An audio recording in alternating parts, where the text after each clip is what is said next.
Bagaimana caranya supaya semakin pintar investasi cryptocurrency? Salah satunya adalah dengan rajin membaca dan mengikuti update berita terkini tentang dunia kripto. Di sini kita akan bahas 4 portal berita cryptocurrency yang wajib kamu baca supaya kamu semakin melek dengan investasi cryptocurrency. Temukan jawabannya pada video pintu berikut ini.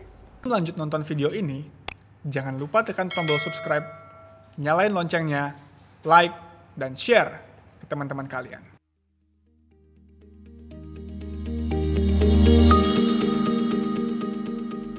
Yang pertama adalah Cointelegraph. Didirikan pada tahun 2013, Cointelegraph adalah media digital independen yang membahas berbagai berita tentang teknologi blockchain, aset kripto, tren fintech, dan hal-hal lain yang sedang berkembang. Di sini kalian bisa melihat berbagai berita, harga, teknologi terbaru, project blockchain, dan juga analisis terbaru dari berbagai komunitas dan juga pakar cryptocurrency. Nah, yang unik dari Cointelegraph ini adalah kemasannya. Jadi mereka itu nggak menggunakan foto atau desain biasa, tapi desainnya mereka menggunakan gambar dan ilustrasi yang mereka lukis sendiri. Dan boleh dibilang ilustrasinya keren banget. Jadi ketika kalian masuk, awalnya kalian lebih tertarik melihat ilustrasi ketimbang membaca beritanya. Karena kesannya ketika masuk ke Cointelegraph ini tidak seperti membaca berita, tapi kayak lebih membaca komik, mungkin komik Marvel atau DC. Selain itu dari sisi penulisan dan analisisnya juga sangat bagus. Sehingga wajib banget dibaca, dan buat yang pengen tahu tentang perkembangan terkini soal kripto, kalian harus banget baca Cointelegraph. Yang kedua adalah CoinDesk. CoinDesk adalah platform media untuk investor dan trader kripto yang ingin mengeksplorasi bagaimana cryptocurrency dan aset digital berkontribusi pada evolusi sistem keuangan global. Sejak berdiri pada Mei 2013, CoinDesk telah menjangkau jutaan orang yang tertarik pada aset digital dan teknologi blockchain melalui situs web, media sosial, buletin, podcast, video, dan juga berbagai macam acara yang telah mereka selenggarakan. CoinDesk ini juga dikenal sebagai yang pertama mempelopori Price Reference Rate di tahun 2013, yang dikenal dengan nama Bitcoin Price Index. Indeks inilah yang akhirnya banyak dijadikan rujukan untuk berbagai macam media seperti The Wall Street Journal, Financial Times, dan juga CNBC. Nah, kalau dari tadi kita udah bahas media luar negeri, sekarang kita akan membahas media dalam negeri, yang tentunya nulisnya pakai bahasa Indonesia.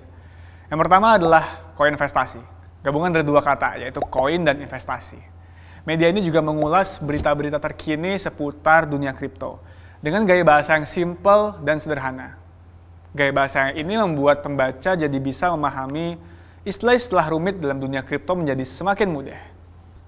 Selain portal berita, Coinvestasi juga aktif di berbagai macam platform sosial media. Misalnya seperti Instagram dan juga channel YouTube. Dari gaya bahasa dan juga konten yang disajikan oleh Coinvestasi, bisa dibilang bahwa media ini cocok banget untuk dibaca oleh para milenial, bahkan Gen Z yang tertarik dengan dunia kripto dan juga blockchain. Yang terakhir adalah blockchain media. Sama seperti Coinvestasi, berita-berita di blockchain media ditulis menggunakan bahasa Indonesia. Dan sedikit berbeda dengan Coinvestasi, gaya bahasa di blockchain media ini mungkin sedikit lebih serius dan juga mempunyai kaidah jurnalistik yang lebih, tone-nya lebih serius lah gitu. Jadi mungkin buat pembaca yang senang dengan baca-baca berita yang lebih jurnalistik sifatnya, mungkin bakal cocok dengan membaca berita-berita di blockchain media. Itu tadi adalah portal-portal berita yang wajib kamu baca agar kamu bisa semakin pinter dan melek investasi kripto. Nah, untungnya sekarang kamu nggak perlu browsing kemana-mana untuk bisa baca berita tersebut, karena sekarang kamu udah bisa baca semuanya melalui aplikasi Pintu. Jadi caranya, kalian cukup buka news atau berita di Pintu, lalu kalian dapat membaca berita-berita terkini seputar kripto, baik yang berbahasa Inggris maupun yang berbahasa Indonesia. Oke, sekian dulu pembahasan di video kali ini. Kalau kalian ada pertanyaan, silahkan tulis di kolom komentar. Semoga konten video ini bermanfaat, dan sampai ketemu di video berikutnya. Salam cuan!